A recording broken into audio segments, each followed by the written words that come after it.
Hi, hello, నమస్తే అందరికీ. ఈరోజు మనము శ్వాసక్రియ గురించి, శ్వాస ఏ విధంగా తీసుకోవాలనే కాన్సెప్ట్ గురించి తెలుసుకుందాం.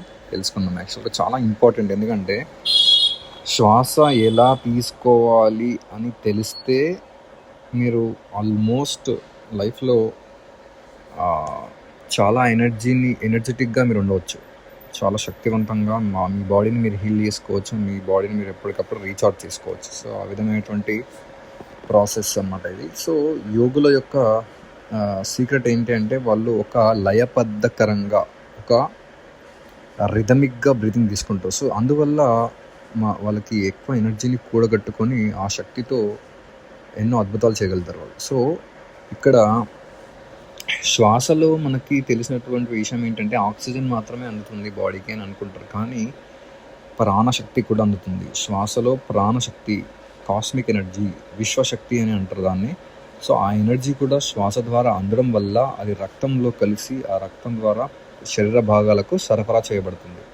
సో దీనివల్ల మనకు చాలా మేలు జరుగుతుంది. ఎందుకంటే మనకు తెలిసినటువంటి మన కళ్ళకు కనిపిస్తున్నటువంటి భౌతిక శరీరాన్ని మాత్రమే మనం చూస్తున్నాం. ఈ భౌతిక శరీరానికి ఫుడ్ కావాలి, ఆక్సిజన్ కావాలి, నీరు కావాలి అని అనుకుంటున్నాం. కానీ మన యొక్క ప్రాణమయ కోశము, నాడీ మండలం ఏదైతే ఉందో, ఈ నాడీ మండలం అనేది కూడా చాలా ఇంపార్టెంట్. ఈ ప్రాణమయ కోశం ఏదైతే ఉందో, ఆ ప్రాణమయ కోశమే చాలా ఇంపార్టెంట్. ప్రాణమయ కోశము ఈ విధంగా ఈ యొక్క భౌతిక శరీరము చాలా ఇంపార్టెంట్. ఎప్పుడైతే ప్రాణమయ కోశం డిస్టర్బ్ అవుతుందో, దాని తర్వాత ఒక 6 నెలలు, ఒక 1 year తర్వాత ఆ ప్రాణమయ కోశంలో ఉన్న ఇబ్బంది ఫిజికల్ బాడీలో సిమ్టమ్స్ కనిపిస్తాయి. కాబట్టి ప్రాణశక్తి, ఈ నాడులను శుద్ధి చేసుకోవాలంటే మనకు ప్రాణశక్తి కావాలి. ఆ ప్రాణశక్తి ఏ విధంగా వస్తుందంటే శ్వాస ద్వారా వస్తుంది. అయితే ఇక్కడ చాలా వరకు అందరు చేసే మిస్టేక్ ఏంటంటే, మనము అసహజంగా, ఒక క్రమబద్ధకరంగా కాకుండా అసహజంగా తప్పుగా మనము శ్వాసను తీసుకోవడం జరుగుతుంది. ఎందుకంటే శ్వాసను ఒక రిథమిక్ వేలో, ఒక లయలో మనం తీసుకోవడం లేదు. దానివల్ల మనకేమవుతుందంటే సమస్యలు వస్తున్నాయి. మనకు ప్రాణశక్తి బాడీకి అందడం లేదు. అందుకే నీరసపడిపోతున్నాం, అందుకే అలసట వచ్చేస్తుంది, అందుకే రోగాలు వస్తున్నాయి, అందుకే ఆర్గాన్స్ పనితీరు మెరుగ్గా లేవు. సో మళ్ళీ క్రమబద్ధకరంగా మనం ఎలా తీసుకోవాలి అంటే, మనకు ఎన్నో రకాల విషయాలు చెప్పడం జరిగింది యోగ శాస్త్రంలో.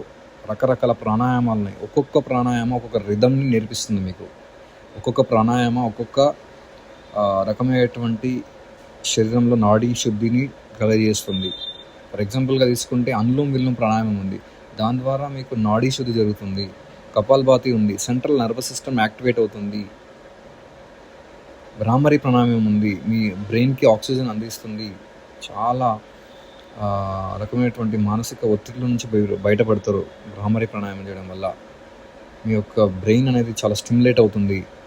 సో ఈ నాడీ మండలం మీద, నాడీ వ్యవస్థ మీద పనిచేసేటటువంటి రిథమిక్ బ్రీతింగ్స్ ఏవైతే ఉన్నాయో, పూరక కుంభక రేచకాలు అంటే గాలిని కుంభించడం, గాలిని తీసుకొని మనం కొద్దిసేపు ఆపి దాన్ని మళ్ళీ వదలడం. సో ఈ విధంగా రిథమిక్ వేలో ఒక క్రమబద్ధపరంగా చేయడం వల్ల ఏమవుతుందంటే, మీకు అధికమైనటువంటి ప్రాణశక్తి మీ యొక్క శ్వాస ద్వారా మీ యొక్క రక్తంలో కలుస్తుంది. దీని ద్వారా మీకు ఏమవుతుందంటే, నాడీ శుద్ధి జరిగి నాడీ మండలం అంతా కూడా చైతన్యవంతం అవుతుంది. చైతన్యవంతం అయినప్పుడు అన్ని రకాల సకల రోగాలు తగ్గిపోతాయి.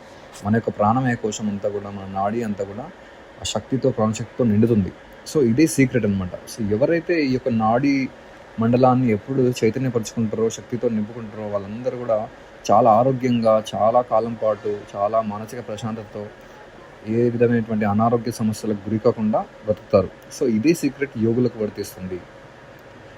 మనము కంప్లీట్గా మన శ్వాసను మనం గమనించడం లేదు, మన శ్వాసపై ఎరుక లేదు, మన శ్వాసను ఏ విధంగా అంటే ఆ విధంగా తీసుకుంటున్నాము.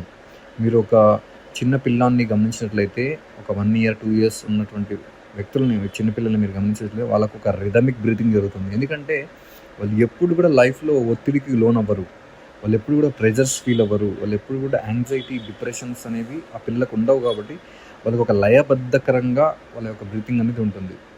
మనం గనక తీసుకుంటే, ఎవరైతే మానవులు ఈ మైండ్లో ఉన్నారో, మనసులో చంచలంగా ఉన్నారో, వాళ్ళకు ఎలా ఉంటుందంటే బ్రీతింగు అది ఒక్కొక్క టైంలో ఒకలా ఉంటుంది. అస్తవ్యస్తంగా మనము బ్రీతింగ్ చేస్తున్నాము. మనం దాన్ని పట్టించుకోవడం లేదు. అందుకే ఈరోజు ప్రాణశక్తి లోపించడం వల్లనే మనుషులు అనేక రకమైనటువంటి అనారోగ్య సమస్యలను కొని తెచ్చుకుంటున్నారు. మనము ఒక లయబద్ధకరంగా ఏదైనా ఒక బ్రీతింగ్ మనం చేయగలిగితే మనము గాలి తీసుకొని లంగ్స్లో నింపుకొని మళ్ళీ వదులుతున్నాము. అది ఒక రేషియో ఉంటుంది. ఆ రేషియో పరంగా చేస్తూ ఉన్న మనము ఈ ప్రాణాయామాలు ఏవైనా అలవాటు చేసుకున్నా మనకు అధికమైనటువంటి ప్రాణాయామాల్లో ఏ ప్రాణాయామాలు తీసుకున్నా మీరు ఒక రిథమిక్లో చేస్తున్నారు కాబట్టి దానివల్ల మీకు అధిక మొత్తంలో ప్రాణశక్తి అనేది అందుతుంది. ఎప్పుడైతే మీరు అధిక మొత్తంలో ప్రాణశక్తిని గ్రహిస్తారో అప్పుడు మీ యొక్క మెదడుకి మీ యొక్క ఆర్గాన్స్ అన్నింటికి కూడా ఆ ప్రాణశక్తి అందుతుంది కాబట్టి ఆక్సిజన్ లెవెల్స్ పెరుగుతాయి కాబట్టి మీకు అద్భుతంగా చాలా ప్రశాంతంగా చాలా యాక్టివ్గా మీరు ఉంటారు. ఎప్పుడు అలసిపోరు అనమాట. ఎవరైతే ప్రాణశక్తిని ఎక్కువగా తీసుకుంటారో వాళ్ళకి ఆహారం వస్తుంది. అందుకే యోగులు అందరూ కూడా చాలామంది యోగులు ఒకే పూట భోజనం చేస్తారు, లేదంటే అది కూడా చేయరు కొంతమంది. అలాంటి వాళ్ళు కూడా ఉన్నారు. ఎందుకంటే ప్రాణశక్తి ద్వారానే ఈ యొక్క బాడీ అనేది పోషించబడుతుంది. మనం ఎక్కువగా ఆలోచించడం వల్ల మనం ఆలోచించాలనుకున్నా, మన ఆర్గాన్స్ పనిచేయాలనుకున్నా, మన గుండె, కిడ్నీ, లివర్, మన బాడీలో ఏది జరగాలనుకున్నా, ఏ పని జరగాలనుకున్నా దానికి కారణం ప్రాణశక్తి, విశ్వశక్తి, కాస్మిక్ పవర్. సో దాన్ని మీద మనము ఫోకస్ చేయాలి. అది ఎక్కడి నుంచి వస్తుందంటే శ్వాస ద్వారా వస్తుంది. సో శ్వాస మీద మనము ఎరుకతో శ్వాసించడం వల్ల కూడా ఒక రిథమిక్గా ఆటోమేటిక్గా వెళ్తుంది. మనం ఎప్పుడైతే ఈ యొక్క ఊపిరితిత్తులోకి గాలి నిండగా తీసుకొని బ్రీతింగ్ నింపుకొని మెల్లిగా దాన్ని వదులుతూ ఉంటే ఒక లయబద్ధకరంగా, ఒక క్రమబద్ధకరంగా మనము చేస్తూ ఉంటే ఈ యొక్క శ్వాసని ఎరుకతో మనం గమనించినా కూడా మనకి అనేకమైనటువంటి ఫలితాలు ఈ యొక్క శ్వాస ద్వారా మనకు అందుతున్నాయి. కాబట్టి ఒక గేట్వే మన యొక్క శరీరంలో ఈ యొక్క ప్రాణశక్తిని అందుకోవడానికి మనకిచ్చేటువంటి దైవం ఇచ్చేటువంటి గొప్ప పని ఈ యొక్క శ్వాసక్రియ. సో ఈ శ్వాసలు యోగులు వాళ్ళు చాలా వరకు వాళ్ళ శ్వాసల్ని వాళ్ళు తగ్గించుకుంటారు. ఎందుకంటే వాళ్ళ యొక్క శ్వాసని వాళ్ళ గుప్పెట్లో పెట్టుకుంటారు. ఎందుకంటే వాళ్ళు ఎక్కువగా థింక్ చేయరు, ఎక్కువగా ఆలోచించరు. వాళ్ళ శ్వాసను నిలుపుకుంటారు. కేవల కుంభకంలో ఉంటారు. వాళ్ళ శ్వాస ఆగిపోయి ఉంటుంది. ధ్యానం చేస్తారు. ఎందుకు ధ్యానం చేస్తే ఏమవుతుంది? వాళ్ళ శ్వాస మీద కంప్లీట్ పట్టు వస్తుంది, ప్రాణం మీద కంప్లీట్ పట్టు వస్తుంది. సో ఎవరైతే ప్రాణం మీద ఈ శ్వాసక్రియ మీద పట్టు తెచ్చుకుంటారో వాళ్ళే అద్భుతమైనటువంటి విషయాలు వాళ్ళకి అర్థమవుతాయి. అద్భుతమైనటువంటి ఆరోగ్యాన్ని, అద్భుతమైనటువంటి అవగాహన శక్తిని, అద్భుతమైనటువంటి అనేకమైనటువంటి అతీంద్రియ శక్తులని వాళ్ళు యాక్టివేట్ చేసుకుంటారు. ఎందుకంటే మనలో ఉన్నటువంటి ఈ ప్రాణశక్తి లోపం వల్లనే మనలో ఉన్న థర్డ్ ఐ, మనలో ఉన్నటువంటి అనారోగ్య సమస్యలు పోవడం లేదు. మనలో ఉన్నటువంటి అతీంద్రియ శక్తులు ఎందుకు యాక్టివేట్ అవ్వడం లేదంటే మనం అధిక మొత్తంలో ప్రాణశక్తిని మన బాడీకి అందించకపోవడం వల్ల మన యొక్క జంక్షన్ పాయింట్స్ ఏవైతే ఉన్నాయో, మన పొట్ట కానీ, మన ఉదరం కానీ, మన యొక్క వెన్నుపూస, మన బాడీ ఏదైతే ఉందో ఈ చక్రాస్ ఎందుకు మనకు యాక్టివేట్ అవ్వడం లేదంటే మనం ప్రాణశక్తిని ఇవ్వకపోవడం వల్లనే. సో మరి మనం ఏం చేయాలి అంటే మీరు జస్ట్ కాన్షియస్గా మీరు మంచి గాలి ఉన్న ప్లేస్కి వెళ్ళి, పార్క్ కానీ నేచర్లోకి వెళ్ళి గాలిని నెమ్మదిగా నెమ్మదిగా ఈ యొక్క లంగ్స్లో, తర్వాత ఈ యొక్క ఉదర భాగంలో కూడా మనకి డయాఫ్రామ్ ఉంటుంది. సో డయాఫ్రామ్లోకి గాలిని తీసుకోవాలి. పొట్ట కింద భాగంలో ఒక లంగ్స్ కింద మీకు డయాఫ్రామ్ ఉంటుంది. సో డయాఫ్రామ్లోకి తీసుకొని మెల్లిగా డయాఫ్రామ్ కొద్దిసేపు ఆపి మీరు మెల్లిగా గాలిని బయటికి వదలాలి. సో మన పొట్ట ముందుకు వస్తుంది. డయాఫ్రామ్లోకి గాలి వెళ్ళినట్లయితే పొట్ట ముందుకు వస్తుంది. సో అప్పుడు లంగ్స్ అనేవి కూడా చాలా అధిక మొత్తంలో ఆ యొక్క గాలి నిండుతుంది. మనం ఎప్పుడైతే గాలిని గాఢంగా తీసుకుంటామో అప్పుడు లంగ్స్ నిండి తర్వాత మన డయాఫ్రామ్లోకి వెళ్ళి తర్వాత అవి అంతా కూడా వెడల్పోతుంది. మనం ఎప్పుడైతే ఎక్కువగా గాలిని దీర్ఘంగా తీసుకుంటామో అప్పుడు ఏమవుతుందంటే మనలో ఉన్నటువంటి మన యొక్క ఊపిరితిత్తులో ఉన్నటువంటి ఇంకా కొన్ని ఖాళీగానే అట్లనే ఉంచాము. ఎందుకంటే మనము పూర్తిగా శ్వాసించడం లేదు, మనము సగం శ్వాసిస్తున్నాం. మనలో ఉన్నటువంటి గదులు, మన ఊపిరితిత్తులో ఉన్నటువంటి ఇంకా కొంత భాగాన్ని కంప్లీట్గా మనం ఫిల్ చేయడం లేదు, వాటిని యాక్టివేట్ చేయడం లేదు. సో ఎప్పుడైతే దీర్ఘంగా శ్వాసిస్తామో అప్పుడు అధిక మొత్తంలో శ్వాస అనేది లంగ్స్లోకి వెళ్ళి, అదేవిధంగా డయాఫ్రామ్లోకి వెళ్ళి, సో ఈ డయాఫ్రామ్ ఏం చేస్తుందంటే డయాఫ్రామ్లోకి వెళ్ళేంత శ్వాస మనం తీసుకోవడం లేదు, ఆ దీర్ఘ శ్వాస మనకు లేవు. సో దాన్ని మీరు ఆ రిథమిక్ బ్రీతింగ్ని మీరు ప్రాక్టీస్ చేయాలి. మీరు ఎంతోమంది యోగులు ఉన్నారు. క్రియాయోగం అంటే కూడా అదే. క్రియాయోగంలో కూడా ఒక లయబద్ధకరమైనటువంటి ఒక రిథమిక్ బ్రీతింగ్ని వాళ్ళు నేర్పిస్తారు. అది న్యాచురల్గా ఉండేటటువంటి శ్వాసక్రియతో సంబంధం ఉంటుంది. మనం చేసేటటువంటి యోగాలో చేసేటువంటి బ్రీతింగ్స్ కూడా చాలా ఇంపార్టెంట్. అవి కూడా ఒక్కొక్క ప్రాణాయామ ఒక్కొక్క లాభకరమైనటువంటి పనులు చేసి పెడుతుంది మన బాడీలో. కాబట్టి ఈ యొక్క రిథమిక్ బ్రీతింగ్స్ అనేవి చాలా చాలా చాలా ఇంపార్టెంట్ కీ రోల్ ప్లే చేస్తాయి. సో ఇదే మన జీవితాన్ని ఉన్నతమైనటువంటి దశలోకి నడిపిస్తుంది. ఎవరైతే ఈ యొక్క దీర్ఘ శ్వాసలు చేస్తారో, పూరక కుంభకర్రాలు చేస్తారో, వాళ్ళ లోపల అధికమైనటువంటి ప్రాణశక్తి కూడగట్టుకొని వాళ్ళకు ఆహారం కూడా తగ్గిపోతుంది. చాలామంది ప్రాణాయామం చేస్తే వాళ్ళకి ఆకలి అవ్వదు. ఎందుకోసం అంటే ఈ శ్వాస ద్వారానే వాళ్ళ ప్రాణశక్తిని బాడీని పోషిస్తున్నారు. కాబట్టి అక్కడ వాళ్ళకు ఒక పూట కానీ 2 పూటలు మాత్రమే తింటారు. రియల్ యోగులు ఒక పూట లేదా 2 పూటలు మాత్రమే భోజనం చేస్తారు. ఎందుకంటే వాళ్ళకు ప్రాణశక్తి ఎక్కువగా బాడీకి అందడం వల్ల వాళ్ళకి అవసరం ఉండదు. సో ఈ విధంగా మన యొక్క జీవితాన్ని ఉన్నతంగా మరియు శక్తివంతంగా గడపాలంటే ఈ యొక్క రిథమిక్ బ్రీతింగ్స్ని మీరు ప్రాక్టీస్ చేయండి.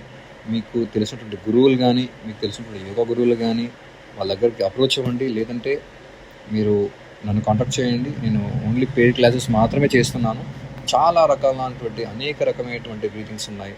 సో మనం ఎప్పుడైతే ఈ బ్రీతింగ్స్ చేస్తూ ఉంటామో ఒక్కొక్కటి మన బాడీలో రకరకాల బ్రీతింగ్స్ చేయడం వల్ల రకరకాల స్ట్రెస్ని మనం పోగొట్టుకుంటాం. ఎందుకంటే ఈరోజు మనము ఒత్తిడిలో ఉన్నాం. ఈరోజు యాంగ్జైటీ, డిప్రెషన్స్, రకరకాల మానసిక రుగ్మతలతో బాధపడుతున్నారు. కాబట్టి ఈ యొక్క రిథమిక్ బ్రీతింగ్స్ ఒక్కొక్కటి ఏది చేస్తే మనకు సెట్ అవుతుందో అవి చేస్తూ మనం వెళ్తూ ఉంటే చాలా తొందరగా మనము ఒక గురువు ద్వారా నేర్చుకొని చేస్తూ ఉంటే అద్భుతమైనటువంటి ఫలితాలు మనము తీసుకోగలము. దానికోసం మీరు నన్ను అప్రోచ్ అవ్వచ్చు. నా నెంబర్ మీకు డిస్క్రిప్షన్లో ఇస్తాను. దాని తర్వాత మీ యొక్క మనసు ఎప్పుడైతే ఈ యొక్క లయబద్ధకంలో ఉంటుందో, ఒక సమన్వయ స్థితిలోకి రావాలి మనసు అంటే, మానసిక రుగ్మతలు తగ్గాలంటే మీ యొక్క శ్వాసక్రియ ప్రధానం. సో శ్వాస అనేది ఎప్పుడైతే సమన్వయం అవుతుందో, ఎప్పుడైతే నిదానంగా ఆడుతుంది. మీరు యోగులు కానీ ఎవరైతే ప్రశాంతంగా ఉన్నప్పుడు ఒకసారి మీరు శ్వాసను గమనించండి. ఆ యోగుల శ్వాసను గమనించండి. చాలా నెమ్మదిగా పొట్ట లోపలికి వెళ్ళి పొట్ట నుంచి మళ్ళీ పొట్ట ఆడుతుంది. ఎందుకంటే డయాఫ్రామ్లోకి వెళ్తుంది, దీర్ఘమైన శ్వాస వెళ్తుంది.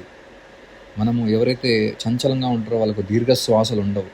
వాళ్ళ యొక్క ఊపిరితిత్తుల్లోకి కంప్లీట్గా గాలి వెళ్ళదు. అందుకోసమే కంప్లీట్గా గాలి వెళ్ళకపోతే ఏమవుతుంది, అక్కడ అన్నోన్ రాడికల్స్ ఉంటాయి, ఫ్రీ రాడికల్స్ ఉంటాయి.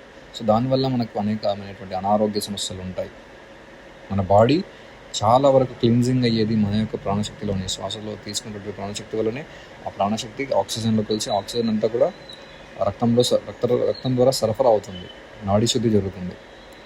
సో కాబట్టి ఈ యొక్క పొట్ట లోపలికి డయాఫ్రామ్లోకి మనం తీసుకోవడం నేర్చుకుంటే కనుక, గాలిని పొట్ట లోపలికి తీసుకొని డయాఫ్రామ్లో నుంచి తీసుకొని పూర్తిగా నింపి దాని తర్వాత మళ్ళీ దీర్ఘంగా ఏ విధంగా తీసుకున్నామో ఆ విధంగా వదులుతూ ఉంటే మీకు చాలా రకాల క్లీన్జింగ్ అవుతుంది బాడీ. ఎప్పుడైతే క్లీన్జింగ్ అవుతుందో, ఎప్పుడైతే క్లీన్ అవుతుందో మీ యొక్క నాడీ మండలం అంతా కూడా మీరు అద్భుతమైనటువంటి ఒక రిథమిక్ బ్రీతింగ్లో న్యాచురల్గానే మీరు ఆ యొక్క మనకంటూ ఒక బ్రీతింగ్ ఉంటుంది. ఆ సుషుమ్నా నాడీ యాక్టివేట్ అవుతుంది. మన నాడీ మండల శుద్ధి ఎప్పుడైతే జరుగుతుందో, ఆ నాడీ మండల శుద్ధి తర్వాత మీకు ఏమవుతుందంటే మన యొక్క వెన్నుపూసలో ఉండేటువంటి ఆ యొక్క నాడీ ఓపెన్ అవుతుంది, బ్రహ్మనాడి. ఆ బ్రహ్మనాడి గుండా మనం వెన్నెముక ద్వారా శ్వాసిస్తూ ఉంటాం. వెన్నెముక ద్వారా శ్వాస స్టార్ట్ అవుతుంది. సుషుమ్నా నాడి అంటారు. సో దానిలోకి మన శ్వాస ఎంటర్ అయ్యి మన యొక్క స్పైనల్ కార్డ్లో ఉండే ఫ్లూయిడ్ కూడా కిందికి పైనకి ఆ శ్వాస ద్వారా ఆడుతూ ఉంటుంది.